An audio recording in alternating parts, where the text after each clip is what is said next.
You ready? We are ready. Okay, let's Welcome go. back, and if everybody braved a little bit of light rain and parking, we have some move-in at 160 Ross, of which we're trying to kindly relocate our newest visitors to Auburn, and to kindly relocate them to their own parking lot. So I apologize for any challenges we had there. We also have a big training going on in the public safety conference room upstairs that bogged us down just a little bit. So today we're going to be running into our full schedule. Greg, please advance. Sorry, I don't have the clicker. Scott's going to have it. It's a capital improvement day, and we're going to run through business unit by business unit. And there'll be a few things that I'll insert here and there, just some other rogue things that show up in the document. We'll be sending you to your pages, but before I do that, on the top of your packets for today, you have a revised council rankings, and they're printed out, and I apologize for the mistake to Councilwoman Witten, but the rankings stay the same, the averages change just a little bit. Thank you. And that is corrected in there, and the document we'll be posting online. I want to remind everybody we're recording today, as we will every day. We just got, we use a production company that does aspects of things with this room. We just got the latest from our first work session today. We're captioning that right now. We plan to get this posted tomorrow for work session 1. So we'll lag behind a few days, but we'll get all that posted plus documents. So, but you can see the rankings there, and there is a number 1 now for the Mayor Pro Tem, and you can go to the next slide, same, but you have this in front of you, and that's how it'll be published on out.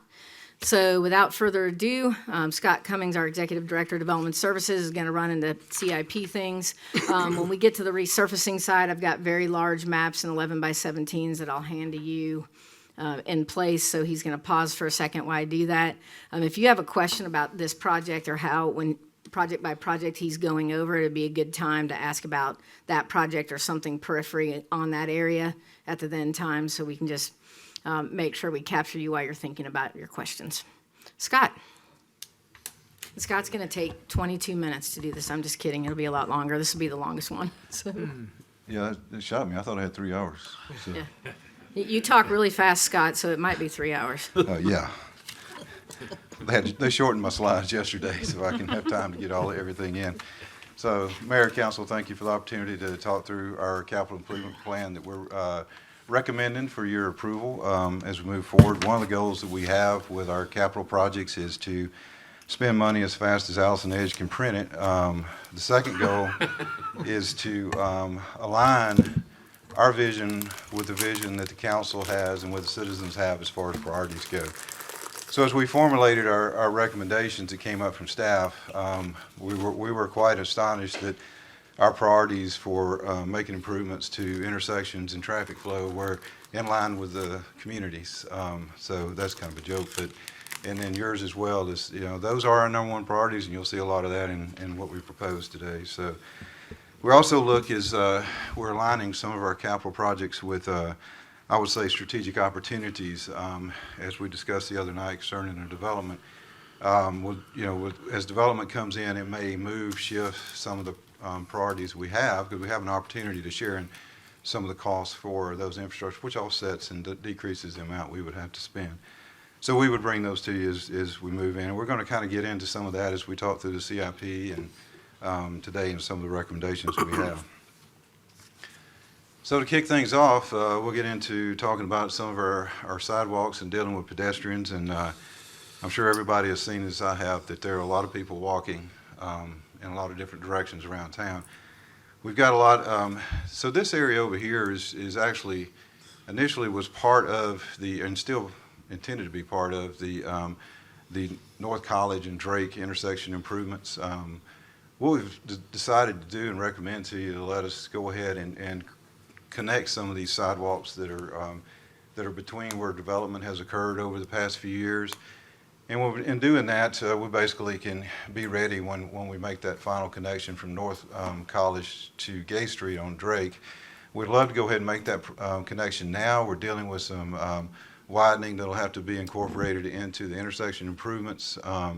And if, by the time we get through designing this, if we can make that happen, we'll go ahead and get that portion in. But do want to highlight this as work we plan to do in this coming fiscal year.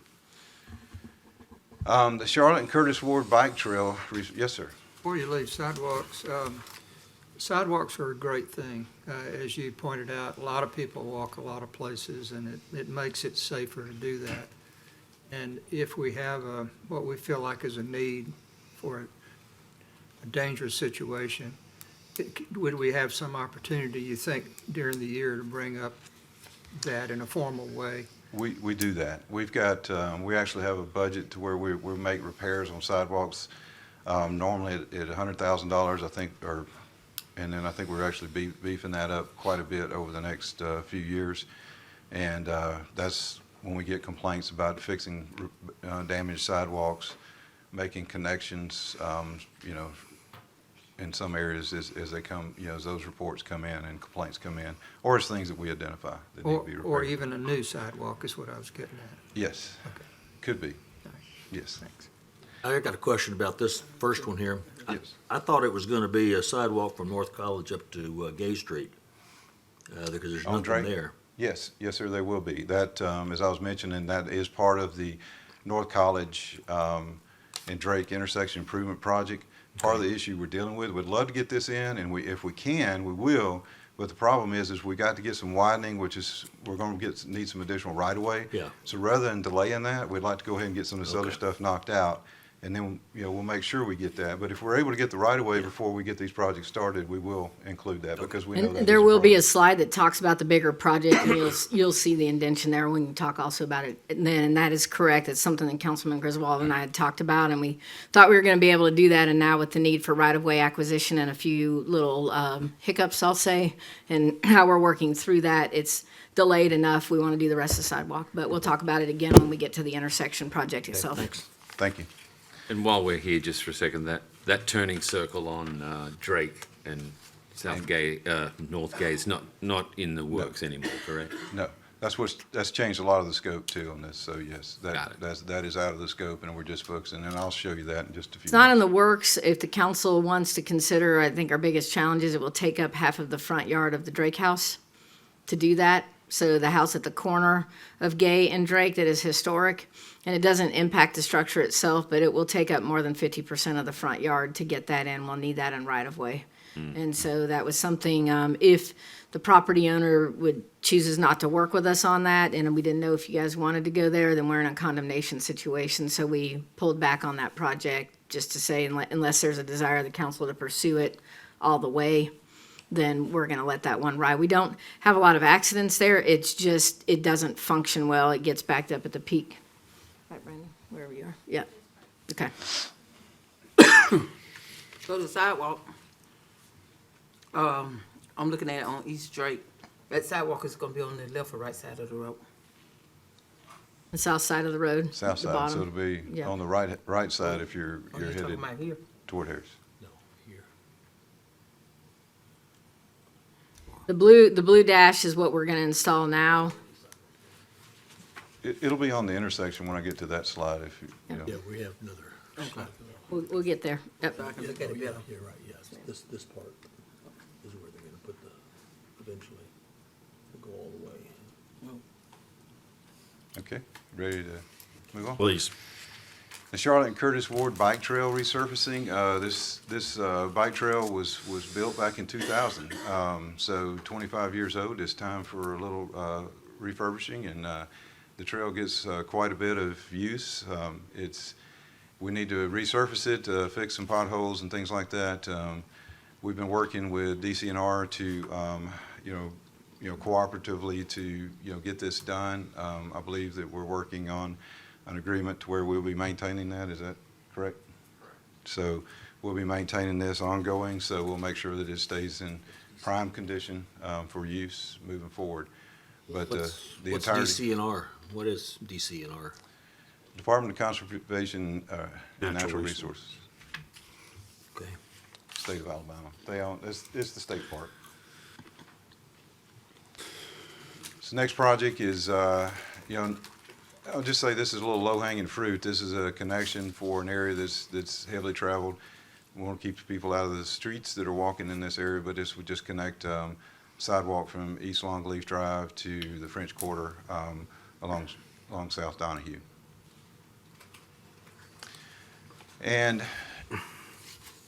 This is a project, I know we've talked about it before. We've talked about the Sagahatchee Greenway Blueway project.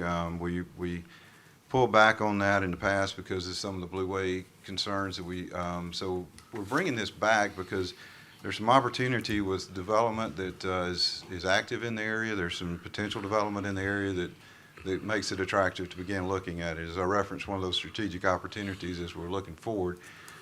And, the goal, ultimately, the Greenway expands further than this, but one of the initial goals is to get Greenway connectivity between the end of Richland Road all the way to Ashton Lane and North College. So each of those purple dots on the screen represent trailheads. One's at Donahue in the middle.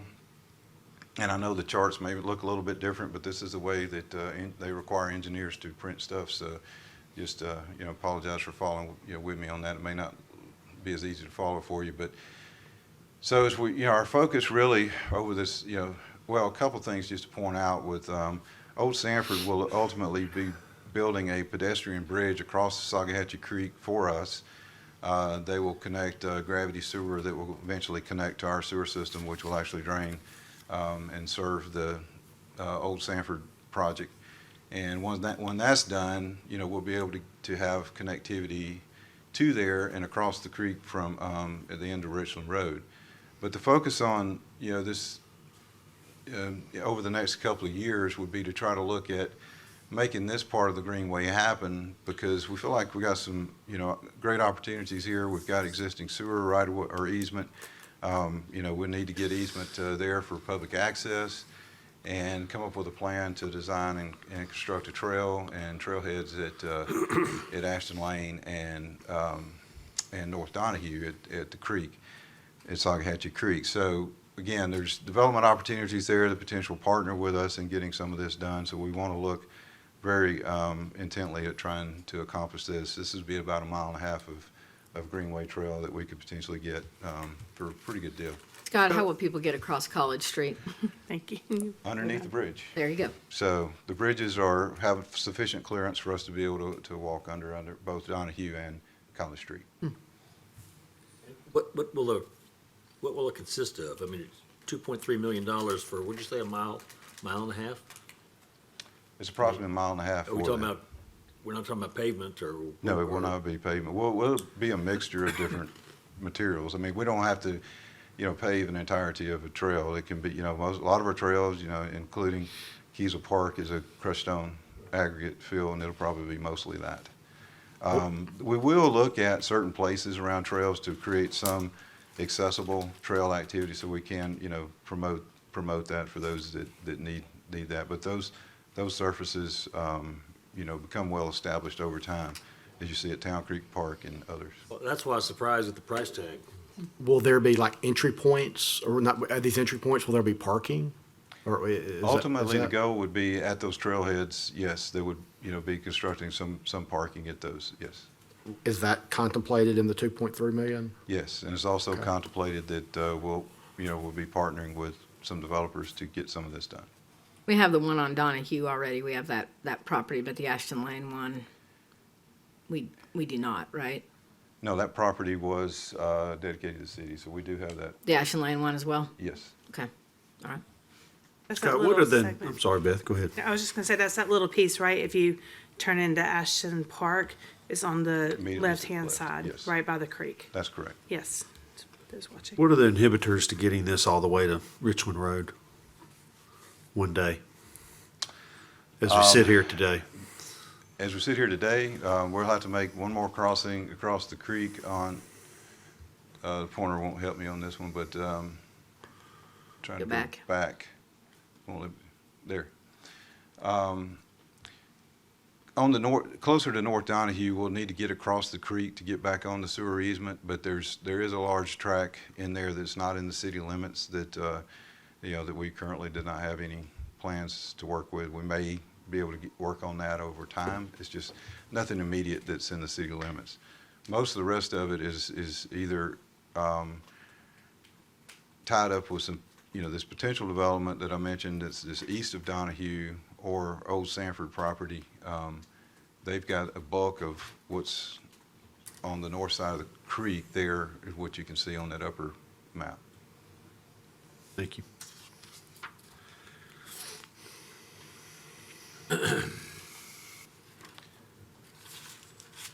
So, get to our annual resurfacing plan, and Megan's handing out. Go ahead. So our annual resurfacing plan, we're budgeting $6 million over the next 2 years. We've been very aggressive in trying to get the roads improved. Some of those have slipped behind, and we're, rapidly trying to catch up. One of the highlights is, there's a lot of work that goes into, what's involved in resurfacing, and it's basically, the renewal of our street surfaces and is what our, target is, and that could be just straight resurfacing, putting in a new, wearing surface on top of the asphalt. It could be a milling and resurfacing of that street. We repair curb and gutters that are damaged. We repair storm inlets, driveway turnouts, all kinds of things. We renew striping on other streets that, where the thermoplast paint has begun to deteriorate and is not as easy to see. And in some cases, as we talked about, last week concerning Shelton Mill Road, is we may have to do a more intensive renewal, such as a full depth recommendation, the FDR. So what you'll see is, as you look in the budget document for this, and again, I'll highlight that we do, and I'll touch on this in just a moment, but we do utilize transportation infrastructure survey to collect and assess the street conditions, and that's how we prioritize and rank streets from year to year is what we're going to resurface. But Explain that again, Scott, if you would. I got a slide dedicated to that. That'd be great. Can I You can get wait on till that? then and explain it. All right, that'd be good. Keep going. Thank you. But so you'll look in the budget, you'll see, you may see resurfacing, and say you may see $4 million there, but then also under that resurfacing for 26 is also Ogletree, which is going to be a dedicated project because it is going to be a full depth reclamation project. So we'll pull those projects out of that, but they're all part of the $6 million resurfacing and renewal that we refer to. 26, so I'll go ahead and mention that, and then I'll flip back to this slide, but not advancing well. And you can't see that on the screen very well, but you do have in your handout the streets. And we've also made that a little bit easier for you with, large print on the following, as we've broken the city up into several quadrants to where you can actually see those streets a little more clearly. And you'll also have with you in this presentation and in your packet the list of streets that we project for 26. A lot of streets on the FY26 programming. I do want to highlight for 27, and the reason we do not have reason we don't have back. One more. Thank you. The reason we don't have 27 is because we're going to do a new infrastructure survey that in this coming year, which I'm about to touch on. And then once we get that done, we'll be able to prioritize the streets for FY27. So we'll have a list for you then to report. But I want you to keep in mind that one of those streets is going to be West Longleaf Drive. It's the street is failing pretty rapidly, and so we need to address that. So is there any question on the FY26 list of streets? I do want to point out that this is a list based on our budget of what we think we can do. And when we bid the projects, some of these streets, if the budget comes in high, we may elect to shift to 27.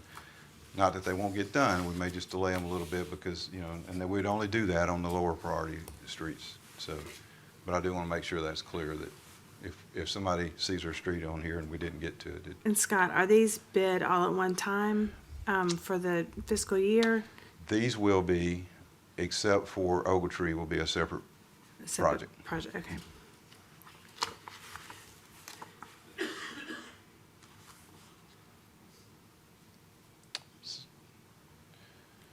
So if there's no questions on that, I will get to our right-of-way assessment, which is our transportation infrastructure survey. And so we did this 5 years ago, in order to get the data that we've been working off of and prioritizing our street resurfacing plan, it's time to update that study and go through and reassess our streets. And so what we do with that and collecting this data is, we have a vehicle rides around town. It takes pictures of the street condition. It's monitoring bumps in the road and all kinds of things. That data is then taken back in the office. You do some digital analysis on that. You do also have visual analysis that goes along with that. And each street gets a pavement condition index score, which is we refer to as a PCI. And so that becomes the score. The lower the score, the poorer the road conditions, and those become ranked in our priority.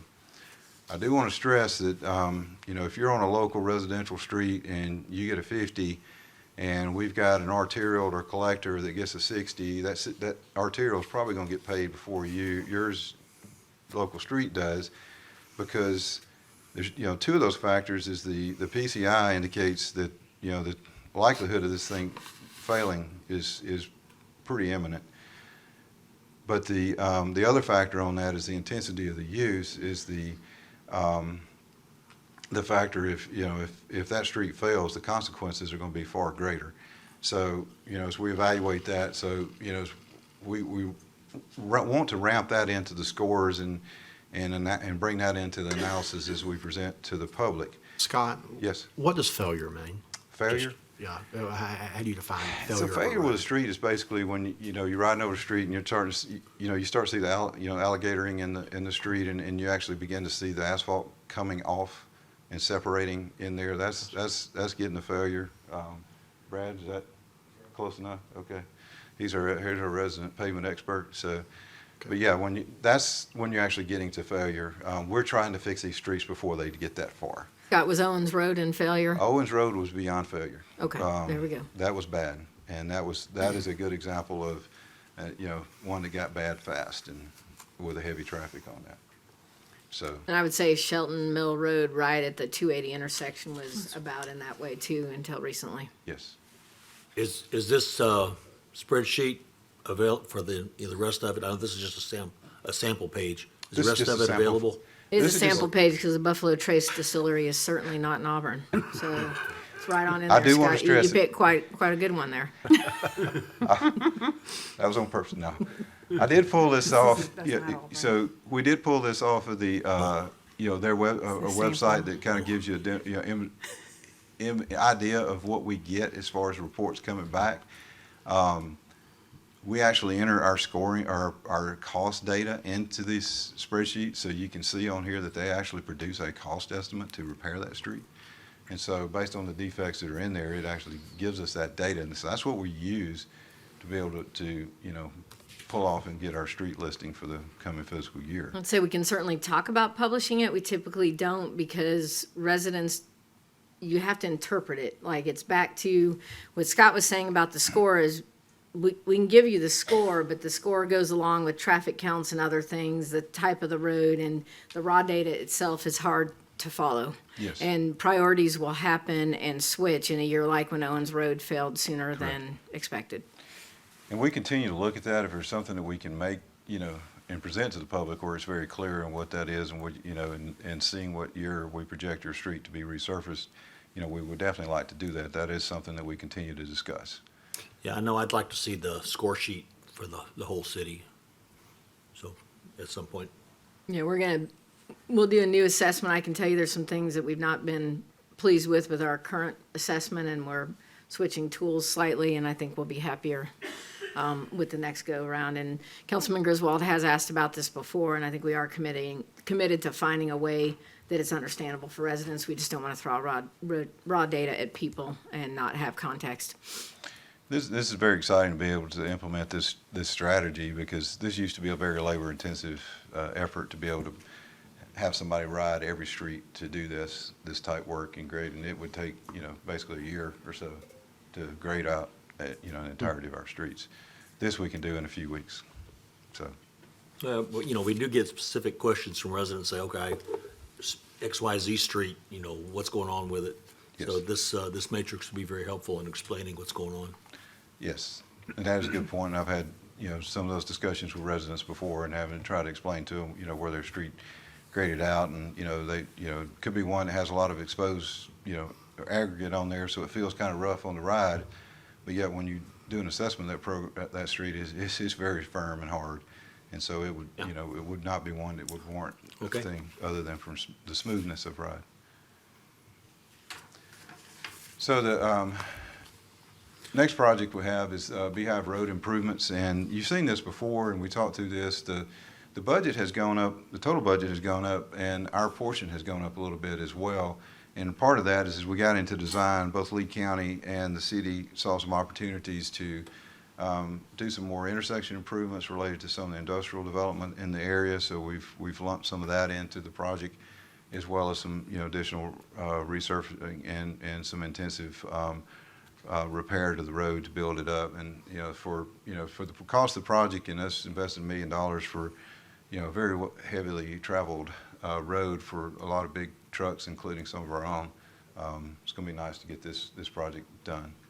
This project is done through our MPO, so it'll be done through ALDOT letting. Our portion is, if you recall, is the portion in the red, kind of in the middle. Does the Industrial Development Board pay a part of this? No. Correct, Philip? We are making a little contribution towards this. On the widening portion? In front of the Weeks property. But is that in the city dollars or is that captured separately? It is. So, okay. I apologize. I couldn't recall. I thought that was done separately. So she tried to give you something, Philip, you didn't take it. So. Yeah, we ought to revise, though, everything in our documents should reflect if money's coming from, even though it's a city entity, we do reflect when the water board does, so we need to adjust that. Okay.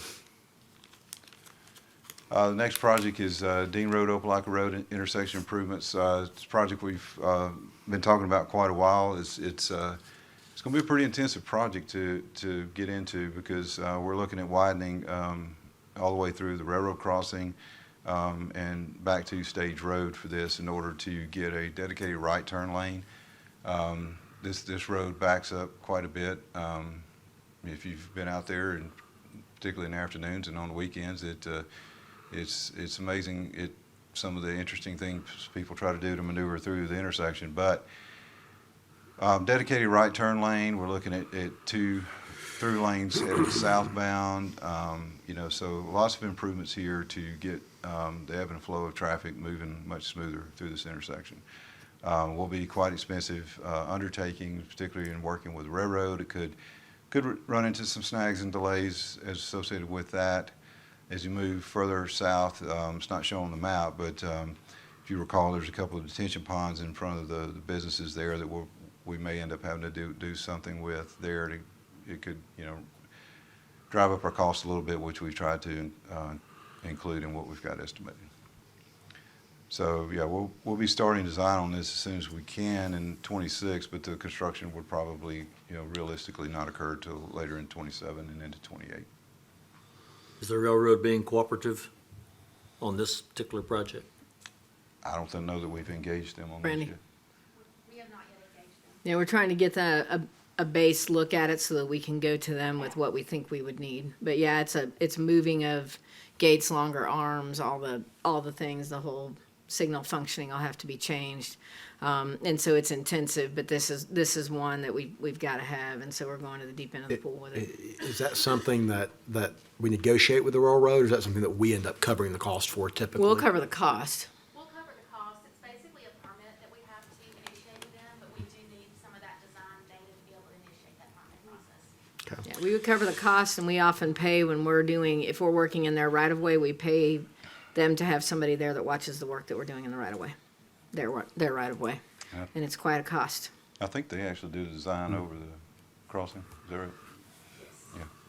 So that'll be part of the deal. And if you recall, we did something similar with a contract at the Webocm Parkway when we did the jog in the road there and did the work at Webster. Okay. Next project, this is something you've seen. East University Drive, Stoker Street. This is one of those, strategic opportunities that came in with this development, and an opportunity for us to get a pro rata share from developer and get some intersection improvements done with some signalization. The signals will have preemption so that public safety can easily egress from Stoker Street. We also engaged in some artistic, decorative lane striping through here. It is very artistic. I That hope, costs hope you extra? appreciated that, but that is not permanent striping. So just make sure that's clear. That is not permanent striping.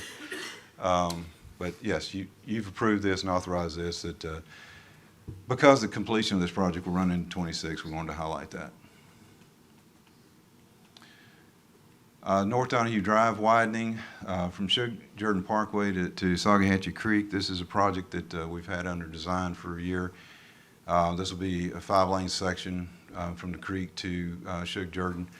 There's going to be dual turn lanes from Donahue on Shug, from Shug on to Donahue. There's all kinds of improvements with this, decorative arms in its signal poles, the multi-use paths, sidewalks, and it'll ultimately be what will be extended further north from the bridge to Farmville Road. The goal is to have this built and well before the opening of the new high school there. Next project, it's time to do another citywide comprehensive traffic study, and we're planning on taking a different strategy with how we start doing these studies. We're going to do this study, and it'll be a very intensive study to look around the city and to update recommendations that have been made in the past with where we are today. Those will be reevaluated every 3 to 5 years as part of this strategy, so we can look and see where trends have changed, development may have changed. People's travel patterns may have changed. So we want to look at that and take that into consideration and try to be more rapid in updating our strategic plan as far as our traffic needs are. I want to point out too that with this chart, it's not only to identify where we have traffic issues and go out and make roads wider or make improve intersections and things like that. But the little graphic there is not my heart rate, but the energy level that I have as we go through the presentation here. It keeps declining. Actually, this is a signal, a corridor study and looking at travel times. The blue line is a before you do a study like this and analyze, what the travel time is, which you can see is higher through that. The red line is after we make modifications to signal timing, we can actually move traffic through much quicker. So that's, part of things we get out of the study, and a lot of the things that we deal with, and, you saw in our development agreement last council meeting, you'll see in another development agreement where developers are contributing to signal timing studies and changes. This is what this is for, is to improve the routing through different corridors, and this would involve multiple signals, multiple intersections, as you move through. So this is back to the North College Street and Drake. Bottom line is, we're putting turn lanes at each of the streets approaching from North College and Drake, but you can see the sidewalk extension, as we were talking about, from College Street to Gay Street along Drake. And it's clear with this image here where you see the jut out to the bottom of where we need the additional right-of-way, and it's, and be able to get the sidewalk in the additional lane. The brown lines are the existing sidewalk, correct? That's correct.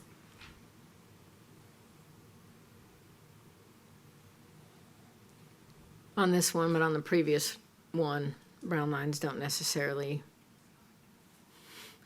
We show a brown line along the church property along Drake for the sidewalk one, and so that's, yeah.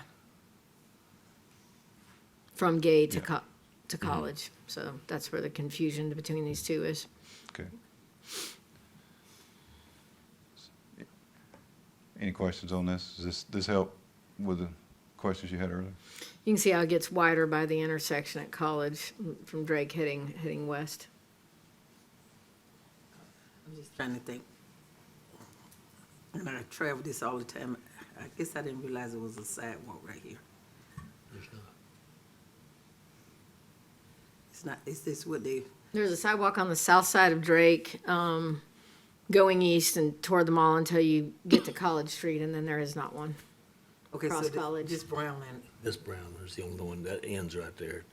It Okay. doesn't go that way right now. oh, because he was asking about the brown land, so Oh. this a brown land, That- so I was, And Councilman Parsons is right on this particular one. The existing brown lines that you see over, say, on North Gay Street and part of Drake are the existing sidewalk. The little yeah. skinny lines are are center line, right? Yeah. That's supposed to be like a yellow line? Yes, That's sir. correct. oh, Okay. okay. Yeah. Okay, I thought it was, I was just. And No, we will don't you- want you walking there. That's, we're trying to provide you opportunities where you wouldn't have to be walking through there. And you'll By the keep way- I'm sorry, go I was ahead. going to say, by the way, the additional turn lane on Wrights Mill Road onto Sanford is fantastic.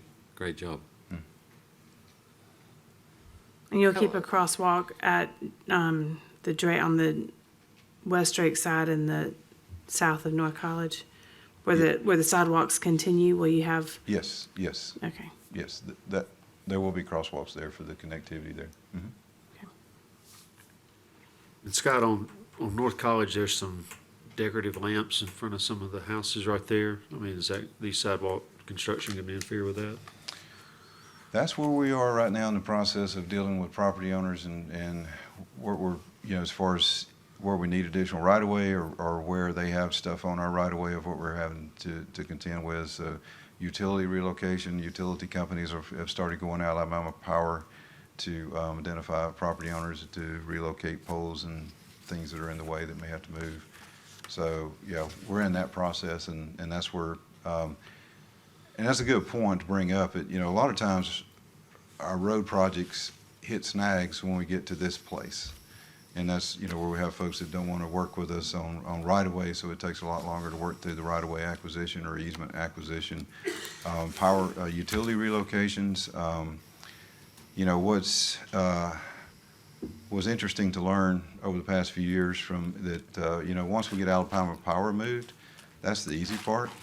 It's every other utility then has to come off. Now, what I did not know is that they have to come off in an order. So they have to come off at the bottom, from the bottom up, because that lowest utility has to be a minimum height off the ground.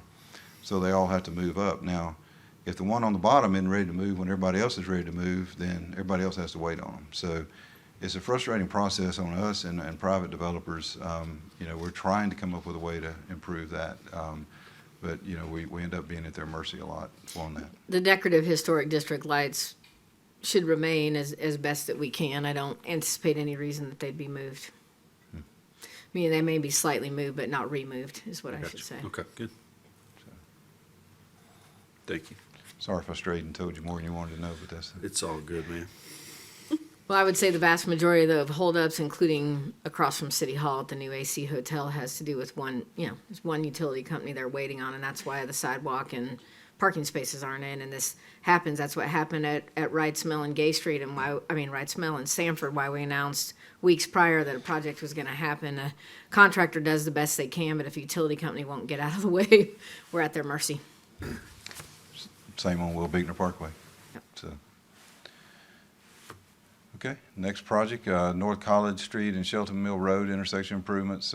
We've talked about this for quite a while, but this is to get a right turn lane and left turn lane on College, from College onto Shelton Mill Road. Programmed in the CIP for 26, FY 26. North Donahue Farmville Road intersection improvements. So this is, somewhat of a continuation of the, what I just mentioned about the south portion from Sagahatchee to Shug. But this portion is going to focus on the construction of the intersection of Farmville and North Donahue. So you should see in your council packet coming up this next week is a request to hire someone to design this intersection and to go ahead and proceed with the design for the section south of this all the way to the creek. The reason we want to go ahead and break out this construction so we can get this done and closer to the time of school starts will help. But the fact of the matter is, or the new high school, but the fact of the matter is, whether you're going to the new high school or the old high school, you have to drive through this intersection. So we need to get this project done. It's been something that's been on our horizon. This is, project identified. In fact, these drawings came out of the last comprehensive traffic study that you see on the screen. So point being is, it's time for this project to happen, so we want to move forward with that and not let any right-of-way acquisition or issues further south along the route delay getting this done. So that's why we want to break this out and do that in 2 segments. So the plan is to get this started design in the coming weeks, and then plan for construction to start in 26 and finish in 27. Scott, let me understand. So we're gonna redo the top of Donahue to Farmville and the bottom of Donahue from EUD or Sugar Jordan to the creek. What's that gonna be like for people traveling in between there? That will be actually something we will discuss heavily during design, is how we deal with travel logistics. Because a couple of things on there is we want to make things as safe for the contractors doing the work, so that, because the more risk that they're having to take, the higher they're going to jack the cost up, for those things. So if we can do things to minimize their risk, what we'll, end up having to do is for most streets, when you're widening it, you widen in one direction, shift all the lanes over, then you come back over and then work on the other side and fill that gap in. But a very good point, and something that will be discussed and designed from day one, is how we're going to deal with traffic logistics throughout construction on this, because we know it's going to be an issue. This is not an intersection we can close. We've got to work around live traffic with this, and we just got to make it as safe and efficient. Scotty means the taper. So like the Moore's Mill situation at Grove Hill Road, you're looking at something similar. It depends on where the city engineer decides to take it.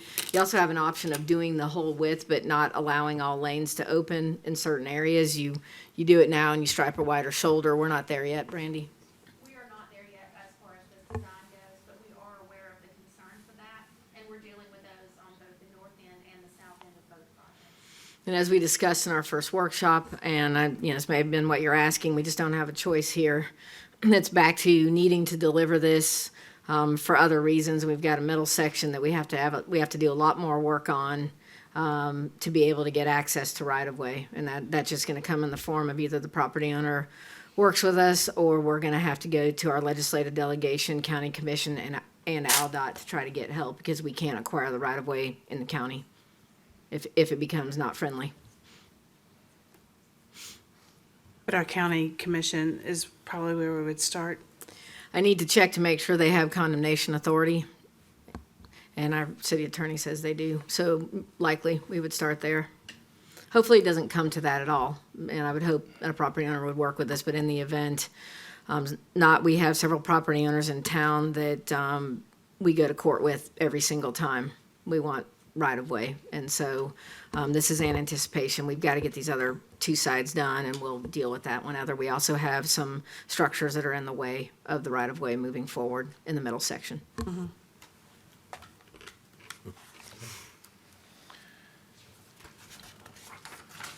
Next project is further out on the forecast, but wanted to bring this up because it's something that we're going to have to start taking a more serious look at. There'll be a lot of things we have to examine with this early in the process, and this would be a widening for Moore's Mill Road from Grove Hill to Bent Brook. And so there'll be a lot of access management things that we have to work through, and this will involve intersection improvements at Hamilton and Ogletree, and working through that. So I did want to highlight this project as something further out on the CIP, and FY 30 and 31 would be when we project to try to get this done. But in order to do the work, we need to go ahead and start forecasting and programming it into our future. The next project is East University Drive widening from East Glen to Antelope Drive. As you recall, we've recently completed a project at Antelope and Tasagahatchee Road, and in doing so, we need to further extend the 5-lane section down to through the intersection of East Glen in order to promote better traffic flow through there. There is a development that's coming off of Kent that has warranted intersection improvements there, and so a lot of those will be incorporated into what this design is, and there is a, they'll be making a pro rata share contribution towards this work. What is it that's coming in on Kent? It's Councilman Adams is, he works with that a good bit, yeah. It's a set of townhomes, I believe.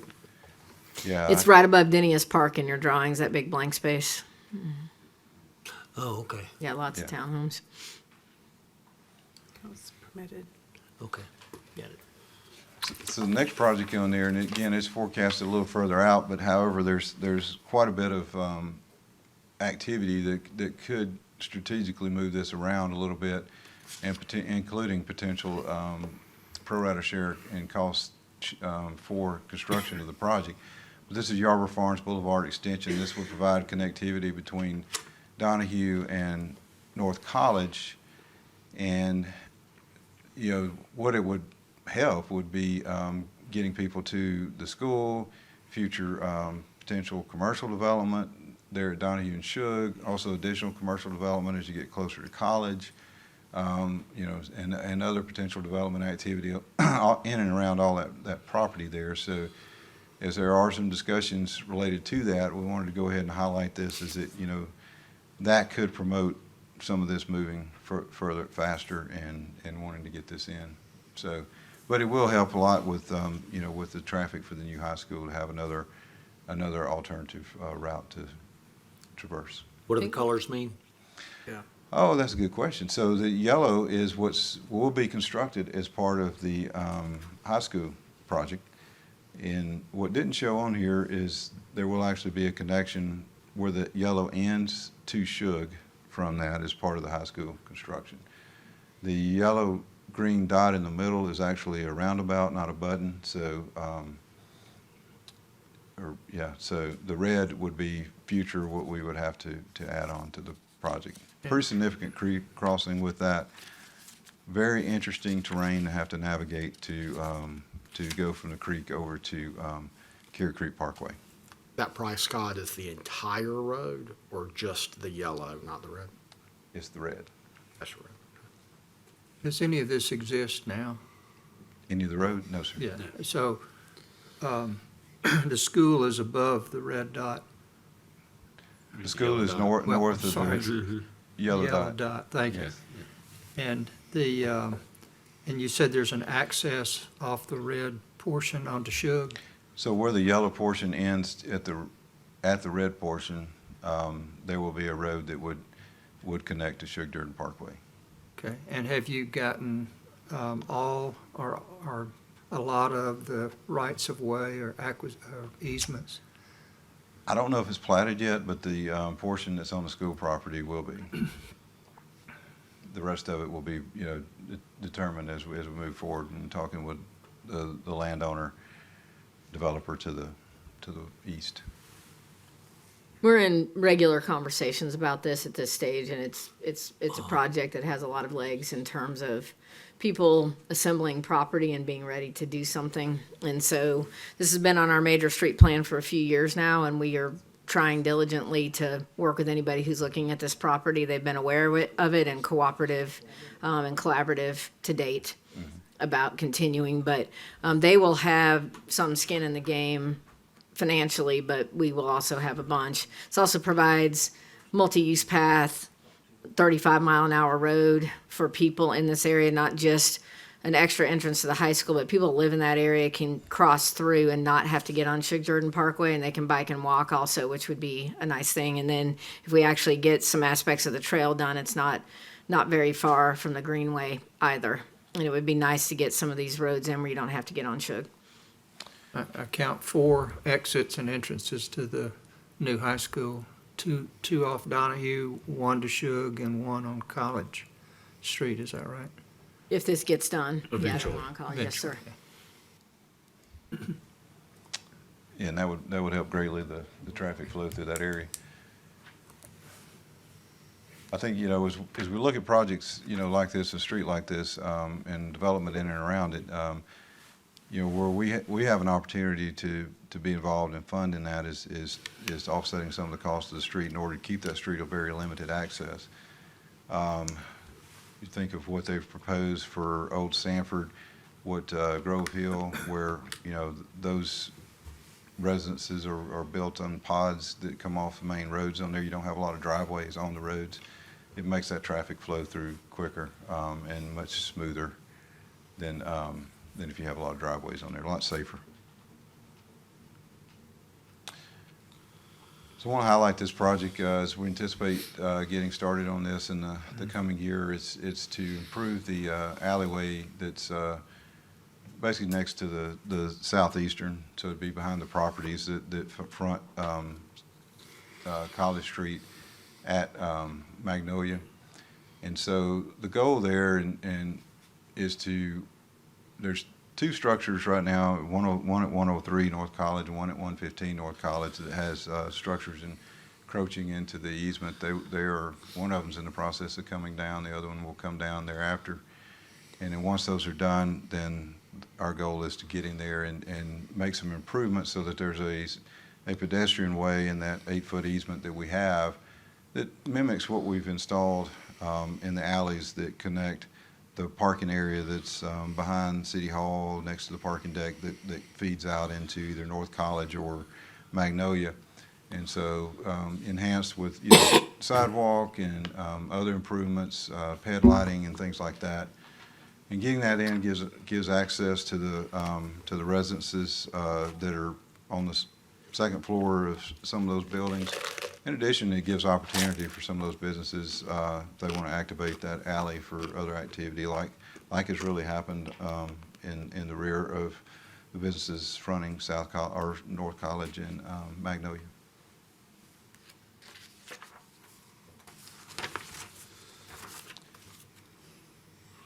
The outer loop design, just wanted to highlight the outer loop project is going to be on the radar for quite a while. We're currently designing the section from Richland Road to Miss James Road, and we're active on that. That's a project. It just takes a long time to get designed. We're collaborating with the developer at Old Sanford for connections, and since the owner is dedicating some of the right of way, that feel like that they should have a say in some of that route. So they've been involved in that and been engaging other property owners throughout that route to to at least get be agreeable to giving us the right of way we need. Scott, would you go back to that slide, please? Thank you. So I'm guessing the new traffic study that we'll have will shed more modern light on this, but when does staff think that really based on our growth projections now, when would we need to start working on this and get it done in a best case scenario?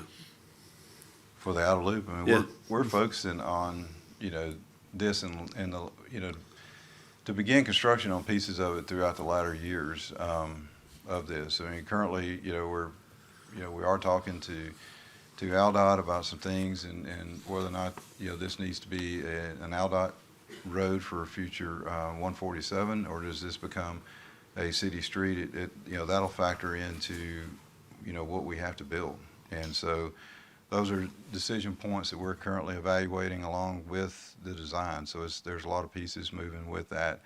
But as far as the the volume of traffic loading goes, then I think within the next 6 to 10 years, if Old Sanford continues to build as it's projected, this road connector will be needed, as well as the getting down to the connection with 14. Right now, we've pushed this out to fiscal 31, and it's a funding issue also, Well, I understand. And that's where it is. We've pivoted off of this and are not taking space right now. Unless we get grant funding, it's going to be hard for us to do this with our other demands, with our existing revenues, which are strong, but we have much, as you see, and we're only a small portion of the way through the CIP. Hence, Scott. Where are we with the design on this? So this is what we're saying is we want to design this from Richland Road to Miss James Road. Megan, in my limited experience, the people that we ask for money from like to have projects that have been designed and are shovel-ready. So They do. They also like projects that impact more than one jurisdiction, and that has been one of our challenges with this, is getting funding for something that this time, depending on discussions with ALDOT, is only impacting Auburn. And so that's why we're having a harder time finding funding for it. But we'll continue to plug away. It's rare that you get funding unless we get it in some things the MPO does, and it's just difficult in a bigger section of this that is a right-of-way challenge is the one south of here that goes to Highway 14 from the end of Richland Road, and then you're talking about also from Highway 14 to Wire Road, and then Wire Road to Corporate Parkway. There's big sections that matter that we have a lot of right-of-way work to do. So we are maneuvering, we are committed to this, but we are also maneuvering to make a lot of other improvements that don't make this as right on the middle of our radar screen, that we can push it out a touch by making other connections that are less expensive. thank you. Could you tell us about the color code on this chart too? So The red is the outer loop. What are all the other ones? well, it's not just the outer loop. So it's dealing with the roadway designations on there. So I think the red is the arterials. Is that correct? The yellow is the collector roads. Okay. And a little off topic, but what about the sewer plant there at the intersection, the Richland Road West Terminus? Are we going to ever reactivate that? Or Eric, question? Yeah. They can't hear you on that, so I'm going to repeat what you say because it doesn't catch up on the recording, so. Okay, eventually we probably will, but we're probably looking at least 15, 20 years out. okay. So eventually, possibly, we'll open it, but it'll be 15 to 20 years out. And let me correct, what is funded right now in the CIP is signaling the more important section, which is, it's not funded, it's 6 years out, is actually the section down to Highway 14, not this Mrs. James section. We pulled that out because in latter years, if I just put the outer loop in there, we don't signal any other projects we ever plan to do. Because it's just so much money. And so that's why we put that section in, signaling we need to do it, and the design is in for this one, just showing that it's there. And we are going to need funding support to be able to pull this one off. So we'll continue to actively pursue that.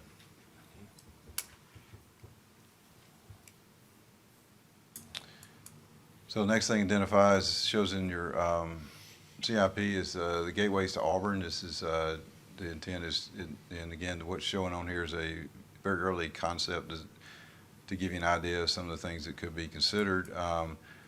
So the idea is to design and implement new gateways into Auburn, that give drivers the sense of arrival when they arrive to Auburn. A lot of our welcome to Auburn signs, you've been in Auburn for quite a while by the time you see them. So they're also aged quite a bit. If you get up really close to them, you'll see why we're a little concerned about working around them. But it's they're a lot of cracked concrete and a lot of corroded connections on there. So it's time to update these, and with our new brand, I think it gives a new light and just feeling of arrival, like I said, when you get to town. So there'll be more to come on this in the next 2 years. I'm glad to see this on here. I think one of the key words to take away is it's conceptual design. Yes, it is conceptual. This just came from the branding company. Yeah. Nothing's been finalized, but we've got to put money in here to begin to move forward with it, so that's where we Agreed. are. We'll be- 630K, how many of them were you talking about with that dollar figure? Dan, do you recall? I think as far as the numbers, that's still to be determined as far as the number of locations. For proposed welcome signage, and existing is 6 currently, and now they're in fair or poor condition. Yeah. It may Well, be it had 6 come to up with 7. 630 then. So the estimate, we figured at least 100,000 per location if we were just to restore the existing Okay, all right. So we think some may- Probably 6. Yeah, we think some may come out, like the one at the ABC store on Opelika Road, probably just doesn't need to be there anymore, but we need to probably net gain one at Cox Road, because that's at exit 50 interchange, and we've got, the IDB, they're generous, and they have land right near the interchange where we can do Welcome to Auburn sign, and so we may flip the script and do that. So right now, I can tell you just very briefly that council all day long about new signage locations. We're happy to do that. It is very hard. We have to decide if we don't want to advance this project anytime soon. We don't have to, but we back to maintenance, and then finding new locations and getting right-of-way or property or easements for them can be challenging. So we need to decide too, we may want to do a few in spots we're all happy with, and then forge ahead on new locations on a second phase. I'll certainly speak for myself. It is not the most important thing that we've looked at in the last hour, but to me, it's really important. Those signs are worn out, and they're not very becoming, and they're not representative of the community that we are. And I look forward to the day that they come down.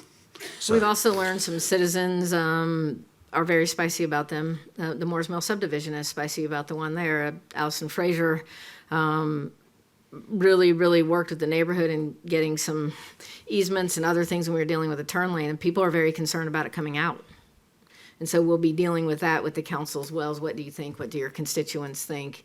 Because people like them, and I don't, I like them too, but they need some love and attention. Yep. Okay. Scott. Okay. So getting into some watershed stormwater drainage improvement things, I think, you've heard some conversation on this. We've hired a consultant to do the design. And, I want to preface this as you're looking at the image there. We're not going to change the roadway alignment on this permanently, but, I do want to highlight that because I think it's important to show that we can do what we were proposing to do. So the project, this is the East University Drive culvert replacement at Summer Trees. So that's Town Creek running underneath the road there. You got corrugated metal pipes in there. You remember discussing the corrugated metal pipe failure at the last council meeting. We had an emergency repair on that. So these have corroded. It's time to replace those. We're coming in with some box culverts underneath there. So we'll replace those. So what you see on the drawing here is where we're showing you this concept of us being able to extend those culverts down a little bit in order to build a temporary road just to the south of the existing road. What that does is it frees up the contractor to go in there and work on the rest of the road before, we're able to come back and resurface and build that back up and pave it and bring the road back online. Then the old, the temporary portion of the road will then be abandoned and, be dressed back up. But there's no way that we can, close this section of road for the duration it would take to, to get in here and replace this. And so, we're able to keep traffic on this for the entirety of the project. It may be at a slightly slower speed than, and hopefully people will be patient through that. But the intent there is to keep traffic moving on there and not have to completely disrupt people for, upwards of a year. And, and hopefully we don't find something we don't want to find when we get down and start digging, below grade there. But we're also still evaluating the possibility of having an additional culvert in there essentially that would serve as a pedestrian tunnel to be able to get pedestrian traffic from the north side to the south side of East University safely without having to, play Frogger across the intersection there. Up in the air? Under. So going out of the road. Yes. Is there any thought about extending the Mills Trail along there? Is there enough land to do that? Well, this actually does connect to that. There's trail running, along. It doesn't go across University, though. It connects up on the Summer Trees, and you walk along Summer Trees. There's not a trail there at this time, but yeah. Do you think there's enough room for a trail? I think we have enough right of way, but I'd have to look at it.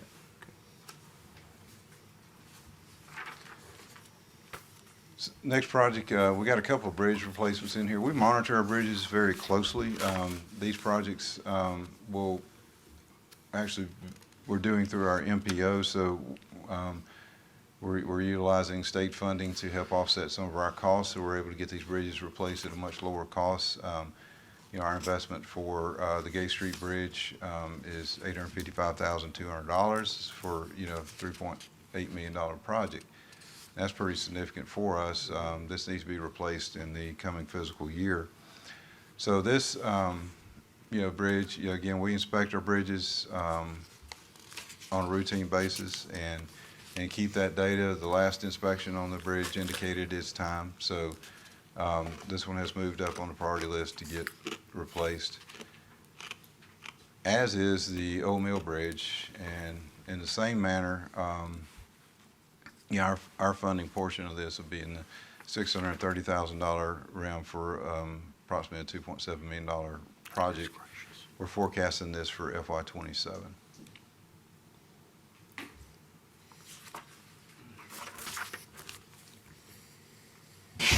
So the next item I have, and to wrap up, is capital outlay for FY26 and 27. And we don't have a lot of nice, toys, things to play with. So we, don't have a lot on our list. But we are looking at one expansion and adding an additional truck for in the development services admin. We're also looking in 26 at a replacement truck for engineering services.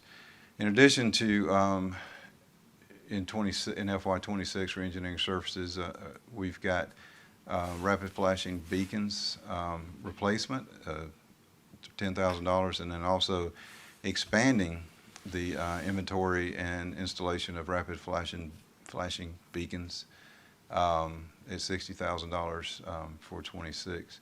In 27, we've programmed another pickup to be replaced in engineering services, in addition to purchasing more of the rapid flashing beacons. And these are listed on page 28 through 32 of your budget document. And further on capital outlay, you want to touch on? Yep, real quick, and then we're gonna take a break. So we have to buy some new time clocks. It's based on our new software, correct? And so that's in there. It's just falling under human resources. Alinda's a big spender. We have our aerial topo mapping that we do through information technology, and sewer splits some of that with the city and water. So everybody takes a piece of that and funds that. The Department of Energy grant here, we have a grant for 2 electric vehicles. Stephen, has the money actually been placed in an account for us? No, ma'am, it's a reimbursement. So it's a reimbursement. This is on here. We'll talk about moving forward. I have not, we're putting it in the budget. It's general fund neutral. We get these fully funded by the federal government, and on conditional capital, I put some chargers in. We're going to see if we think we're actually going to get reimbursed or it's going to get cut, which is why I haven't moved it forward with you. The goal here would be, if the federal government's going to gift us 2 electric vehicles, then we would like to try them to see their efficiency for around town, more office style users. We have a lot of folks that run between buildings for meetings and things like that, and back and forth to environmental services and public works, but they're not practical for our pickup truck fleet at the moment based on what they do in storm response. So that's all that is. And then in the general operations in fiscal 27 is $3 million for property acquisition, as I told you when we started, and Keith Williams is going to talk about in a bit. This was actually, we were looking for property for a variety of reasons, for affordable housing, for additional needs the city has, and that's what this number was. And after we formulated the budget, we have an opportunity to purchase property at Duck Sanford Park, which we'll talk about as a capital project. So this number is probably a little bit short at the moment, but we'll talk about that when Keith gets to it. So if there are no further questions before we break, we'll take a 5-minute break, and then we'll have Keith's going to go over public services projects, and then we'll bump in with public safety after that. 5 minutes? All right. Yes, sir. Thank you, Scott. Thanks, Scott. Thank you. All right, Keith Williams is going to continue on with some public services items. Keith. Thank you, City Manager, and good afternoon, City Council. It's a pleasure to be here. I will try to be as informative and as educational as Scott was. So let's see if I can meet his Good luck. standards. So, thank you. All right, so we're going to start off with some of the facility projects that are occurring under the Public Services umbrella. We're going to start with the safety and function modifications to City Hall. This project will enhance the security features and renovate and improve the efficiency for the revenue counter as well as other various building improvements. Project includes a focus on security features, especially for the public-facing employees around the City Hall lobby. It also features a redesign of the revenue counter, which currently suffers from substandard working space and challenges in I efficiency. apologize, we're having trouble picking you up on the video feed. Sorry about That that. might be the first time people have said I'm not loud enough. So that's. It's the video feed. You're plenty loud. So again, it features the redesign of the revenue counter, which currently suffers from substandard working space and challenges in efficiently and effectively serving the residents who do business there. The design for this project currently is underway. We anticipate it to be complete in the first quarter of fiscal year 26, and we'll put out to bid after that.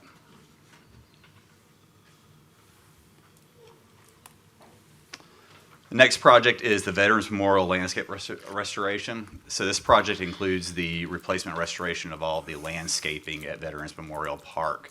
The landscaping there dates back to the year 2000, and after a quarter century of existence, most of it is over mature, and we see especially the highlight red maples are showing visible signs of decline. So this project would propose to completely replace all of the landscaping there. However, all of the hardscape for the park would remain unaltered and remain in place. In order to replace the landscaping, the scope does include reworking irrigation and electrical underground because the root systems of the existing vegetation there are so dense and large from a quarter century of growth that it would impact that to remove those. All right, moving on to parks and recreation projects within the public services umbrella. I'm going to start with the Boykin Donahue campus, a project that all of you are probably very familiar with. It's currently under construction, and you've probably seen the work going on as you've passed by it. Again, the reminder, the project encompasses almost 14 acres of land in downtown Auburn. These are some current construction photos to give you an idea. The site has been obviously cleared, demoed of all former buildings, and graded, and you can see we're starting vertical construction on the library building. Again, that's a just over 20,000 square foot library building. While we still have a long way to go in this project, it is still slated and scheduled for completion in the very late part of fiscal year 26.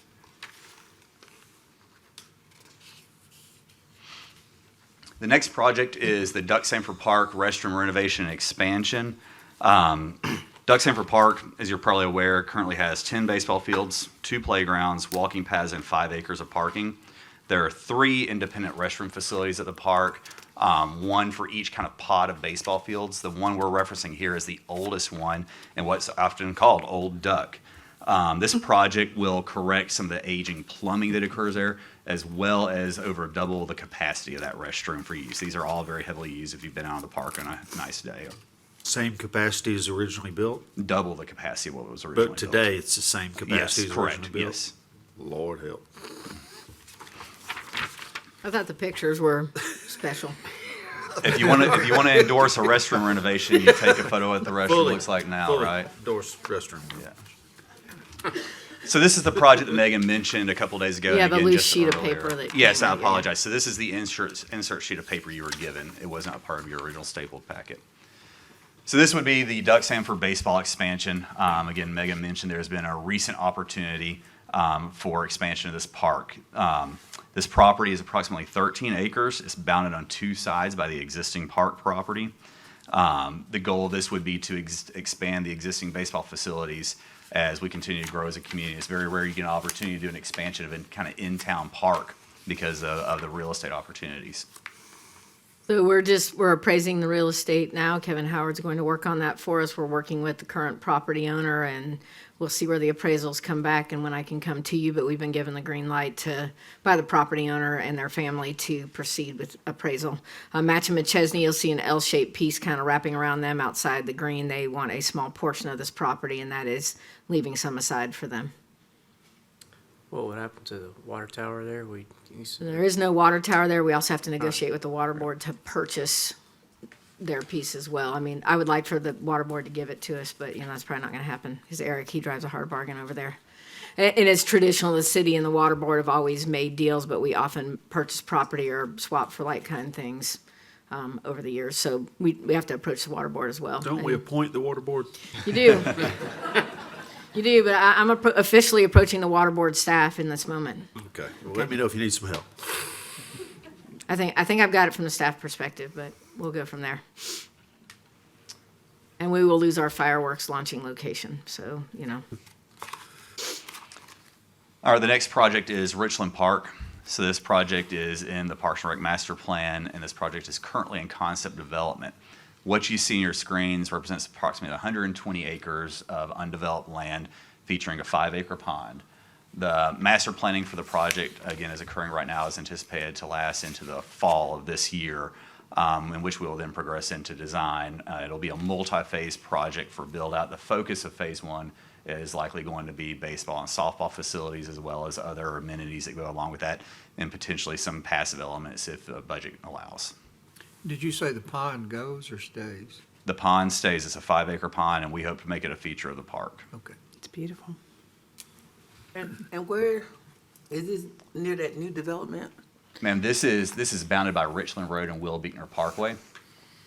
So you see the tennis courts on the right, Connie, off of Richland Road? It's adjacent to that. Okay. All right, the next project is the Town Creek Trail expansion. I actually think some members of council have noted this one. This is a 3/4 mile addition to the Town Creek Trail system. A portion of it is already open for public access. However, work remains. The primary parts of the work that remain include scenic bridges over Town Creek and its tributaries and additional pathways that connect to those bridges. So again, a very important component adding to an in-town greenbelt area.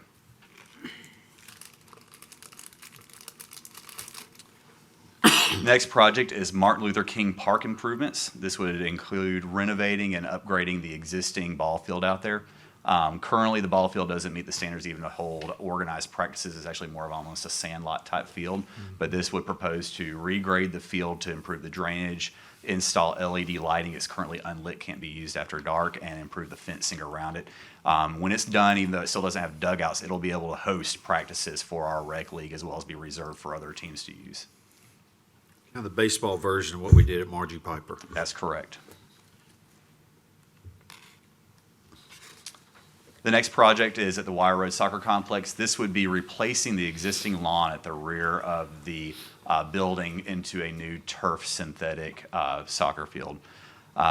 Again, this is an area right now that is purely grass, gently sloping back toward the building.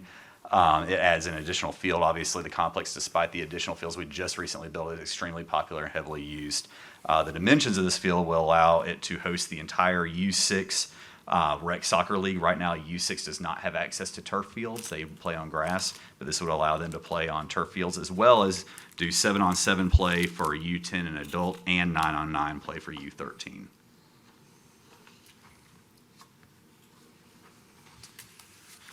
The next project is the infield replacement of the Auburn softball complex. This is converting the existing infields from the clay to artificial turf.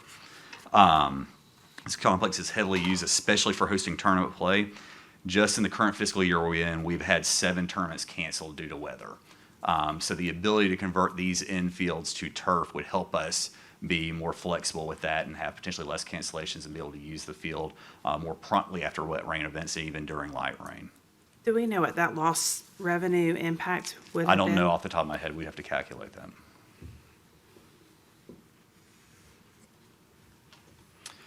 All right, that completes all the capital projects for the business unit. Now we'll go into the capital outlay for public services.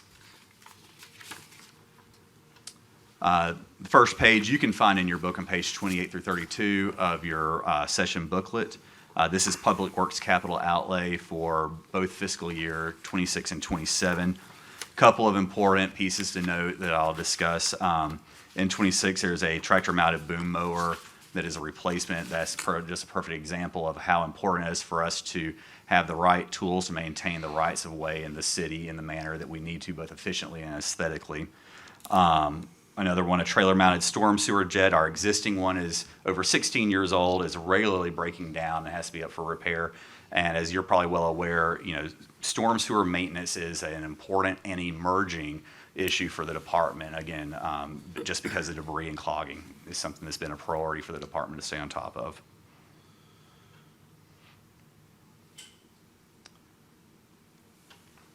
Next page is Parks and Recreation capital outlay. Couple of things to note relative to that department. Ride-on blower, which is part of the expansion. Ride-on blowers are an important component to add efficiency to the department. They help replace multiple backpack blowers. You see people walking around with backpack blowers. One ride-on blower can blow off an entire cemetery in one day, which normally take multiple people over the whole day with backpack blowers. Also, you can think of the ride-on blowers as a suitable and more affordable and efficient replacement to mowers for all these turf fields. Turf fields don't have to be mowed, but we do have to blow them off when leaves get on them. But you can do much more with just one blower than you ever could mowing regular grass fields. So it's a great way to improve efficiency in operations. Also might notice, you'll see this in a couple of different slides, so it's not just this one, the addition of mid-sized pickup truck purchases. During COVID and in the supply chain shortage shortly thereafter, procuring smaller pickup trucks became extraordinarily difficult. So it became almost the de facto Ford F-150, whether you needed a truck that big or not. Thankfully, we are now able to procure mid-sized pickup trucks readily again. So we are able to buy where its purpose suits. We're able to buy, these are typically Chevy Colorados, but again, it could be any mid-sized pickup truck, but we're able to buy them far more affordably. They're more fuel efficient, so it saves us efficiency and financially in the long run. You can see that we save roughly $25,000 a vehicle in doing that. So now that they're available, that's every single truck in this budget got switched to mid-size that did not have to tow or have to be a full size.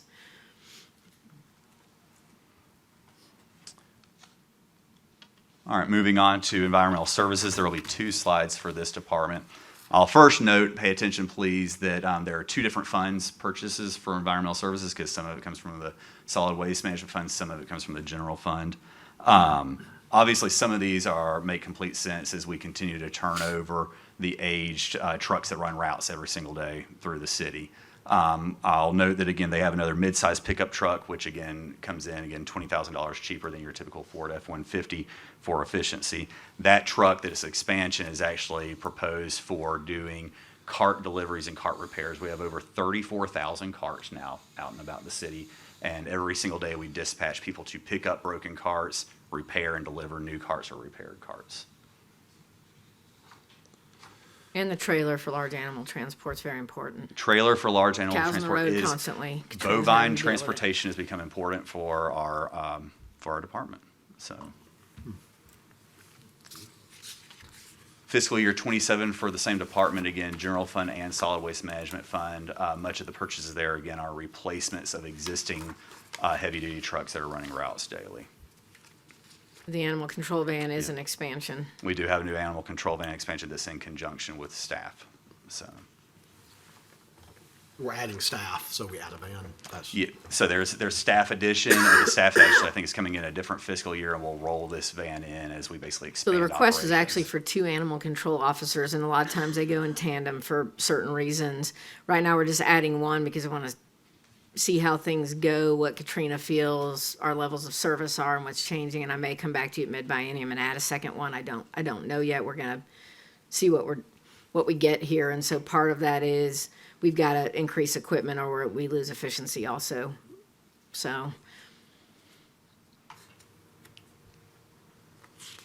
All right, the next slide represents sewer fund capital outlay. And again, out of the Water Resource Management Department, you're well aware there would be water purchases separate from this. They do have some general fund, but there's no general fund outlay represented here, so all this does come out of the sewer enterprise fund. A couple to note, the compact excavator, an important acquisition for them. It is an expansion, but the key to this compact excavator is WORM is finding they are getting called out more and more in areas that are extremely tight, where it's hard to navigate equipment in there to do digging and excavating without risking either the equipment or surrounding structures or surrounding infrastructure. This would give them the capability of getting into tighter spaces and do the work that they need to in those situations. The trailer-mounted diesel bypass pump is equally as important. When WORM has to dispatch for emergency work for sewer lines, you often have to bypass the line. So you basically block the line, pump out of one manhole, and you pump it downhill to the next one so you can have a dry work setting in the line that you're working on. Obviously, as the city has grown, we are seeing more and more sewer flow through. Our current diesel pump does not have the capacity to handle some of the manhole flows that we have right now. And finding a rental, especially in an emergency situation, is not readily available. So this is a purchase that ensures our ability and capability to prevent any kind of environmental issues when we need to respond for emergency repairs, especially in high flow situations. And then the last one is the library capital outlay. And again, the biggest thing to note with these three items is all three of these are tied into the outlay for the new Boykin Donahue branch.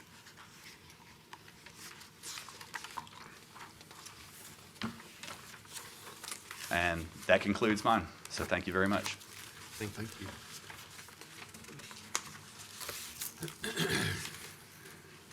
Megan, how many miles of right-of-way do we have that we have to oversee nowadays? Dan's gonna tell you all about that next week, but he probably knows off the top of his head. Acres of right of way, we're up 2,800, 2,800 acres of right-of-way. 2,800 acres of right of way. Roadway mileage, we're about 784 lane miles. As far as center line miles, 360, I want to say. It's good. You made your point. It's a lot. I mean, he might be off by a mile or two, but All we'll right, give we'll that give to him a him. break this time. Thank you, Dan. Thank you, council, for the opportunity to come before you and talk about public safety's projects and capital expenditure requests. Pardon me, I've got a little head cold going. I have a throat lozenge in, so try to keep it without coughing too much. On behalf of the great employees of public safety, I appreciate this opportunity. First, we'll talk about the Public Safety Training Center restroom project. The idea is that we're going to evaluate the feasibility of restoring the legacy building that has men and women's restrooms from the old AlDOT rest stop. Right now, it's not connected to the system, the old system, so we'd have to connect it to our new, newly installed building system. And we did stub out for that, so it wouldn't be a complete tap into the new septic tank. The alternative may be to purchase a restroom trailer, take down the existing building, and bring in something similar to what you see on campus for game days, those type restroom trailers. If we do that, Will, does that give us the ability to take that to a major situation or event or whatever if we needed it for? Yes, in theory, we could make it a mobile trailer. Several of the other agencies around the region have those trailers. If we have a major incident that requires hours and hours of being on site, they can be pulled out for staff use. And the need for those restrooms is because of the training that happens on the north side of that That's property? correct. These will be utilized by the people that are on the training grounds to keep them from having to go all the way back into the training classroom building. If they're training on the burn building, they have soot on their turnout gear, that kind of thing, mud on their boots. It'll give them a closer facility to go to, and it'll help us maintain the building, the new building.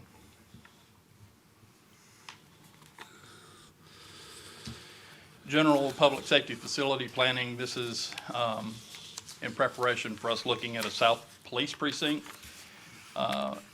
We are currently evaluating multiple locations on the south side of the building and talking with landowners that are interested in either selling a property or partnering with us. We're currently getting some appraisals done and evaluating both just land acquisition and vacant building possibilities. But it is in its early stages, and so this is just a consideration for us to move on it in the next year or two.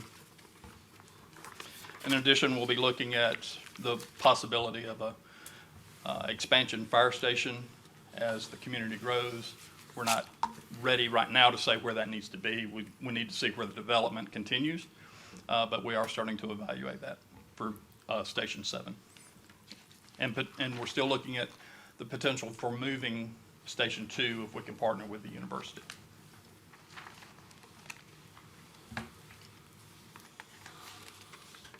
Any questions about those? If we move Station 2 on campus, does that cut down Station 1 having to go onto campus from?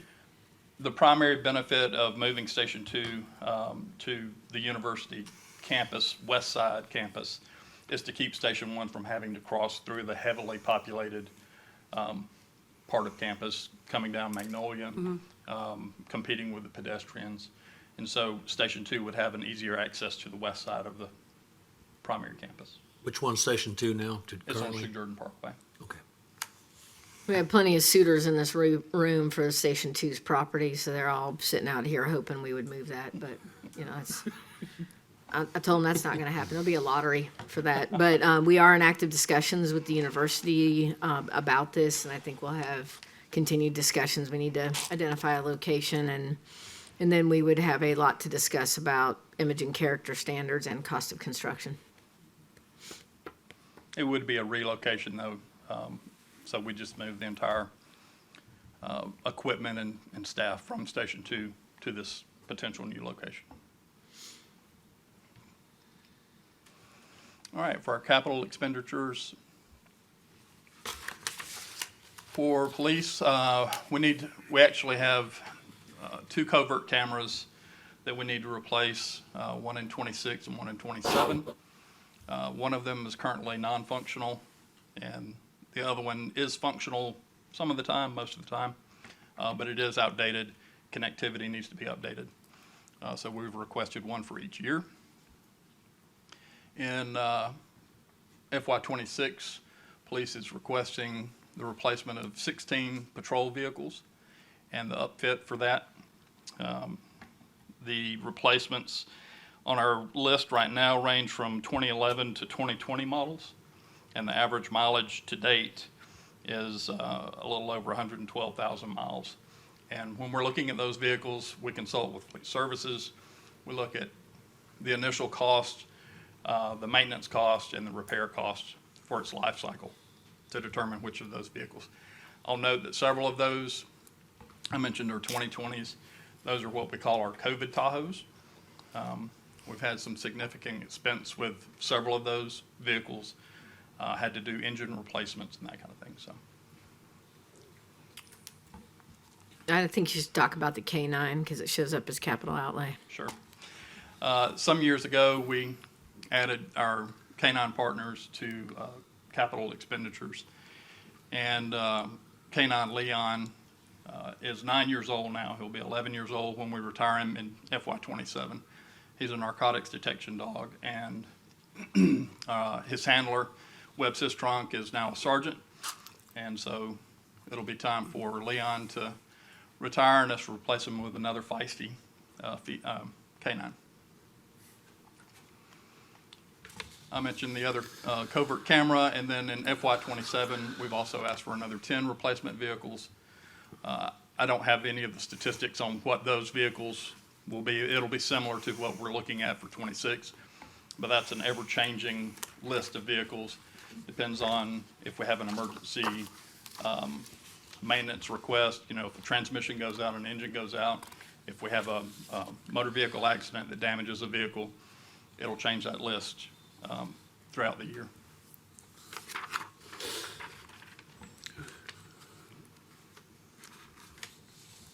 For fire, we have both a replacement and an expansion pickup truck request.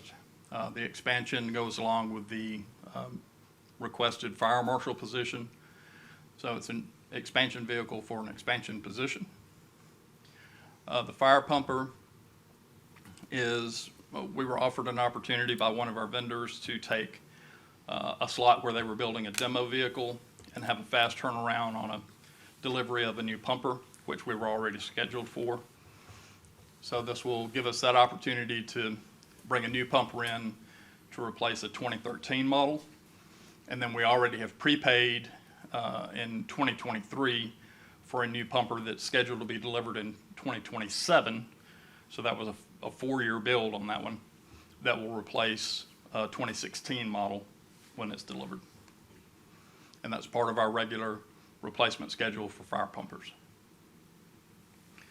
The building improvement replacement is an annual expenditure requests that we make to upkeep the fire stations. That money has historically gone to do things like replace the beds, renovate the kitchens, the locker spaces and the sleeping quarters and that kind of thing, you know, things that get used every day and just wear out. Cardiac monitors, we have a expansion in each year, and that's to continue building out our ALS service. And the intention is that we will continue to build that service out until each station has an ALS unit. And just as a note, to date, all of our heart monitors, plus our AEDs, plus our Lucas chest compression devices have been purchased with the use of the opioid funds that we've received. The SCBA breathing fill station is a replacement item. We currently have a mobile tank fill station that's inoperable. We've tried to repair it numerous times and have not been successful. So this is a replacement. Currently, we have a fill station here at Station 1, and we have a fill station at Station 2, but it's old. And so this will replace the unit that's inoperable, and it'll most likely reside at the training center. And those are the air tanks that the firefighters wear. So this is the equipment that refills those tanks. Upfit for the tiller truck, that's the equipment that we'll need to have on the new ladder truck as soon as it's delivered, which should be at the end of this fiscal year.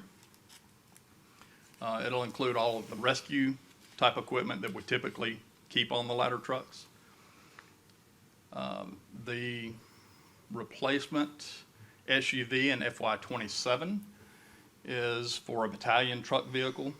So we actually have 2 battalion vehicles. We have one that's frontline and one that's a reserve for busy days, game days. We actually sometimes run 2 battalions.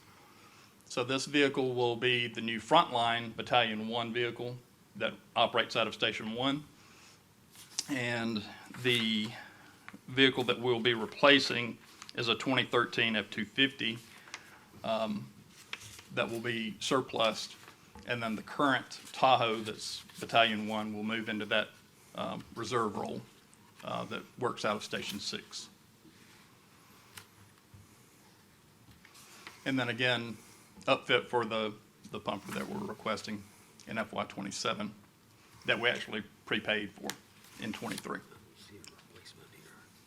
All of this is detailed in page 28 through 32 of your book, and I'm happy to answer any questions that you have. Do your canines have the canine gas masks? No, we do not have any gas masks. So I noticed in the personnel requests, there are no requests for police in this budget. Do you anticipate having? We do have a request in for a forensic technician, but it's a conversion request, not a new position request that would add a head count to the department. It's using one of the vacant police officer vacancies to be converted to a forensic. Well, do you expect Chief Anderson will talk more about that next week? Okay. About what we're doing there, but no, there's not been, of the position requests I received, I did not receive requests from police for additional positions. We are looking, and I'll have Chief Anderson go more into it, but there are technology resources, other things in their operating budgets with both drones that we'll talk about a little bit later, and personnel that we can switch to people that are forensic analysts, that they don't have to be a sworn officer to do a ton of work that is very police oriented. And so we are, as we modernize and do things, we will have people who are non-sworn officers doing a lot of police style work via technology. And so this is one way that we stay ahead of the curve. Well, there's one sheet left, but it Yep. does have something to do with, you want to go through that? Okay, good. No questions about Yeah. fire? Okay. Very good. Okay. All right, for public safety admin, this is mainly for communications. Well, the first one's for everyone, so the radio upgrades are for all of the public safety radios. So the reason that it's so expensive is because we have to bring every radio in. Radio technicians are on site from Montgomery that upgrade the firmware, retune the radios, And we'll be adding capacity to the radios so that we can fully communicate with Opelika, as their police department has recently encrypted their channels, and our radios don't have that encryption in them because when they were originally programmed, they weren't set up for encryption. Opelika wasn't. But in addition to that, Lee County Sheriff's Department is also jumping on the P25 digital system, and so we'll be adding all of their talk groups as well so that we can interop with Lee County once they transition over. Didn't we purchase a whole suite of upgraded radios, what, a couple of years ago, right? That within the recent past, we went through a So- whole thing to match up with what Montgomery was using. So we did partner, we had a cost sharing for a core upgrade. Are you talking about the addition of the second tower? No, I'm talking about radios themselves.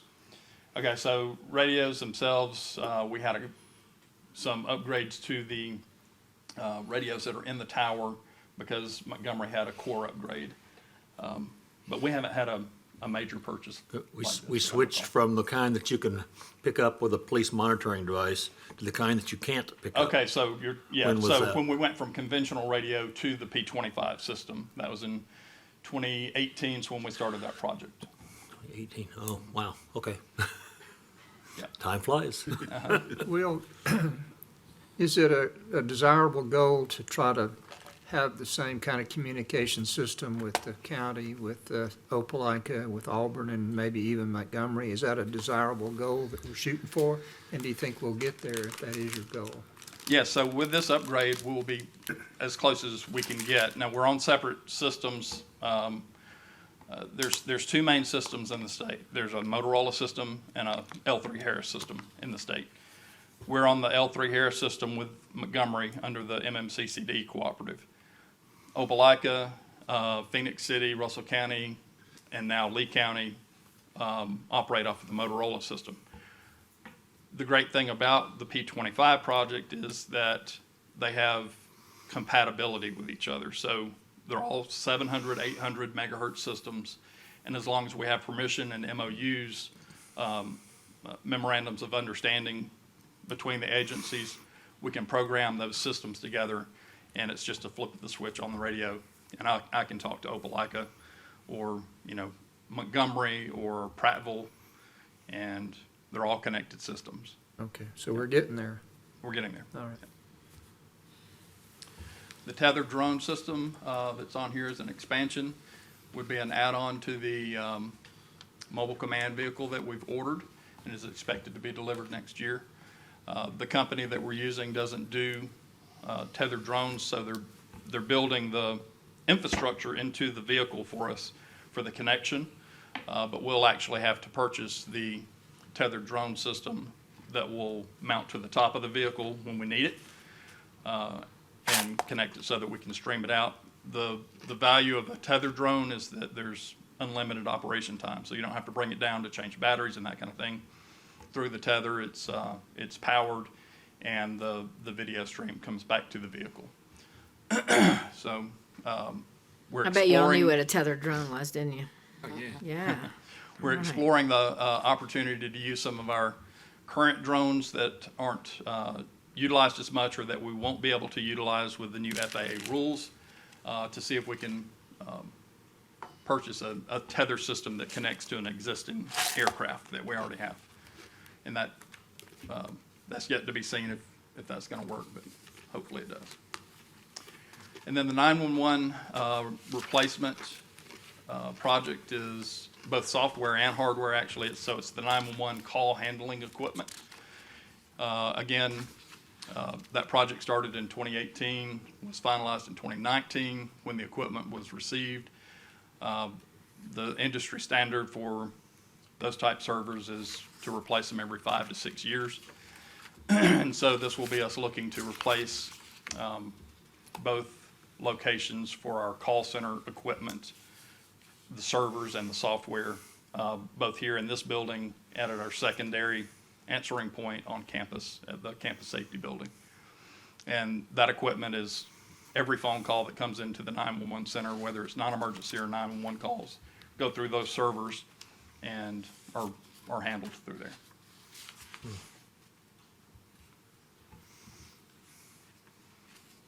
Anything else? Any questions? All right. Thank you, for your Will. time. Just have two other things to go over with you. One is in your booklets, there's page 35, we didn't do a slide, conditional capital outlay. These are things that are not, why they show up in your booklets, they are not in, the dollars for these are not in the budget. So even if I were to allow a department to advance one of these items, they're gonna come to you as an unbudgeted item. We'll say it's not budgeted, but we'll tell you it was conditional capital, so you saw it in the budget, but the funds are not residing in this budget for it. However, Allison talked a little bit about our conservative revenue projections and so on, and some of these in here are, you know, it's either lack of funding right now or more information needed or what have you. This just gives you a snapshot. It doesn't mean new things from out of the blue can't show up. It just means there's stuff here. And things, strange things like annual facilities parking lot resealing and striping is in one of our fiscal years and not the other for Parks and Recreation. We're just, some of this is sometimes I'm going to see how things go before we fund 2 full years of it in the budget.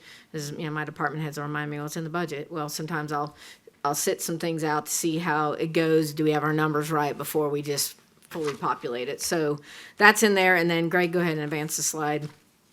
We've talked lightly about projects on the horizon, and they're not in the proposed CIP. And I just want to give you a taste, and this is just scratching the surface, because if departments knew, well, I could just submit projects on the horizon, we'd have 1 million more.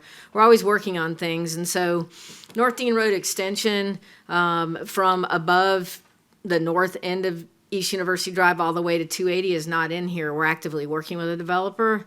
We don't know timing of a development agreement, about right-of-way, about what have you, and it's very hard to plug anything into the budget. Both the Glen Avenue, Dean Road intersection improvements in North Dean from Annaloo to Stage, they are out due to project volume right now and all the other things we have going on and the needs all over the city. But they are actively, and things we will consider actively designing that have to come back into the budget at some point, and probably not long from now. But if we're gonna focus on anything in Dean Road in that area, it needs to be Dean Road and Opelika Road. That is our most critical intersection from Stage, where we're also having a lot of issues and accidents at Stage and Dean Road that we need to get some improvements in. I mentioned earlier the outer loop construction, Mrs. James Richland Road is just out at the moment because of funding in the latter years is challenging. We talked about the Donahue widening piece.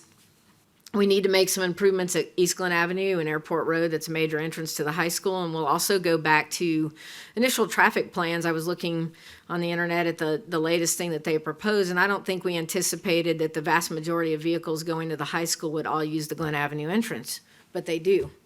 When traffic was studied, you know, there's a Sanford Avenue entrance, that's only for drop-offs. The East University Drive entrance is only for buses, and now the Glen Avenue entrance is only for students. So you have to drive way around to get to there, and so we're gonna need to make some intersection improvements there coming up at some point in time.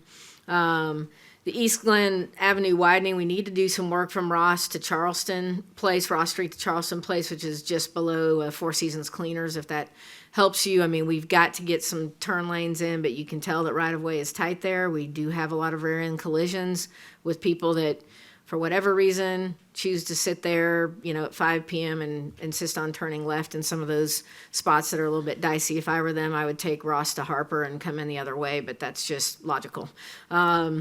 And so then Lake Wilmore, there can be future phases. We are not proposing a future phase. There's a lot of people that would like to propose a lot of phases for the remaining property at Lake Wilmore. Some of those things are not in, including additional mountain biking trails. We need to restore some things, but there's talk of, well, we'd like mountain bike competitions here. We'd like a lot of things. It's not what we promised to the folks that live around it. And my thought right now is we can look at those things later when we get used to operating the fields. and some other things and see how that goes. And then we talked about the Parks and Recreation Maintenance Shop. They would like to move to Sugar Jordan Parkway where Fire Station 2 is, but we'd have to move Fire Station 2. They are sitting behind our Dean Road Recreation Center. It is a tight space. We do therapeutics at Dean Road, and we eventually need to move the maintenance shop out of there, but we do not have a spot for it to go. And then last but certainly not least is a new cemetery.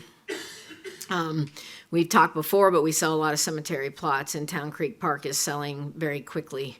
And so we've got a plan for that, but that is a big chunk in the general fund, and we are looking at our Society Hill and Moore's Mill property for that, known as the Fraley property, is where we're looking right now. And as I previously said, that was supposed to be a recreation piece, but I don't care for putting tournament space adjacent to our neighboring city that could benefit sales tax-wise from our tournaments. I also think it's a little far out from density for those tournaments, and if we're going to do all of this effort, I want people to shop and eat in Auburn. That's if we're going to make these investments, we need return. So that's just scratching the surface. There's probably 50, 100 more projects or more that staff is working on. Justice is looking excited over there. We talked about the traffic study, but he will talk more about the zoning ordinance changes that are coming. That is a $500,000 hit, Justice? Yeah, so you'll hear some of that next week. And so kind of in wrapping up, you get your budget booklets Friday. The whole enchilada comes with your council packet, so it'll be a thick binder with the remainder of the departmental things. This was just a cheat sheet for this week so that we just got focused on this before all the departmental items, definitions, all those things, but that will be with you on Friday and delivered to all of you. Megan, quick question about Richland Park. If we move forward with the project that's proposed, how much property will be left at that park to be designed and used in the future? Well, and I would say using the future, that property is not flat, so yeah. I understand, yeah, so. Ray, go get you. There we go. So the total property that is the parcel of Richland Park is in the neighborhood of 157 acres, but obviously will be through it. The area shown to you is 120 acres. The remaining area, if you take out Wilbinger Parkway, is gonna probably be in the neighborhood of 20-some odd acres, maybe just under 20 acres, and that is that extreme northwest corner of the property. How much will be left, though, after phase one of the park? Well, because we don't know Have the it fully physical scoped. limits Yep. of phase one yet, because we don't even have the master planning and design, we anticipate, this is by no means set in stone, Sure. that the Absolutely. northern third of the property nearest Richland Road, will be where the baseball softball component is. So more or less kind of everything north of the northern tip of the pond will be where baseball softball resides. Okay, thank you. Like Wilmore, the fields, look like they're practically complete. Oh, I yeah, know it's people a are little ready to off practice topic. on them. It's a question I have for you. If there is interest among the council, we'd like to offer a tour Friday. If you want to get out there before practice begins Monday, and if you want to get out there and see it, I'll be reaching out to you about the time frame. We can gladly meet you out there. We'll shoot for probably the afternoon just to give some people some time, but we will. Practice does need to start Monday if we get signed off. And are we going to get substantial completion? Maybe. So, yeah, we're going to try to get you out there. I'm also sending you an email. We had a little graphic problem with the invitation of Pearson Park. Dedication will be on the 25th. Is that right, staff? 25th, 10 a.m. You're about to get an invitation about that as well. And so we'll have the land trust, the university, and the generous donors will be there with us. This budget's presentation, every time is such a great paradox. We are so blessed in this town that we have resources to do things to benefit our families that live here and the people that visit here and want to be a part of Auburn. But we never have enough to do everything we want to do. And so, Megan, I just appreciate you and the staff for studying this, for all the hours and time that you've studied it, for the months that you've studied it, to offer these recommendations to the council to ultimately make those decisions as to what we move forward with. But I'm certainly grateful that we have the resources to make all these considerations, and I'm grateful for the guidance that your staff gives us to try to get to the point where we're making them and finalizing them. So thank you. I don't have the list in front of me on the priorities of the road improvements that we submitted. I'm just kind of surprised to see the North Donahue widening from Saugahatchee to Farmville as not being something in the CIP. Don't believe it was in your priorities either. Okay, well, that's why I, Wasn't in there. It's because of the right of way. From my seat, as I have been in this role since 2021, am trying not to propose things to you that are not feasible. And right now, that is not feasible because of a right of way situation. explain. And so it would absolutely be in here. It's a great question, but because of state law, we have no control over that. And I am not saying we have formally approached the property owner, but we have not. We have past experience, and we will see. But there are also structures now in the way of the right of way, and either we can negotiate and come to an agreement, and if we can't, we are legally stuck. So what I wanted to be sure is we are advancing everything that we can that you have control over, and then we'll be happy to negotiate from there. All right, thank you everybody for your time. Thank you guys. See you Monday. Well, Thursday for packet meeting, and Thursday then for packet Monday meeting. and Friday and so on.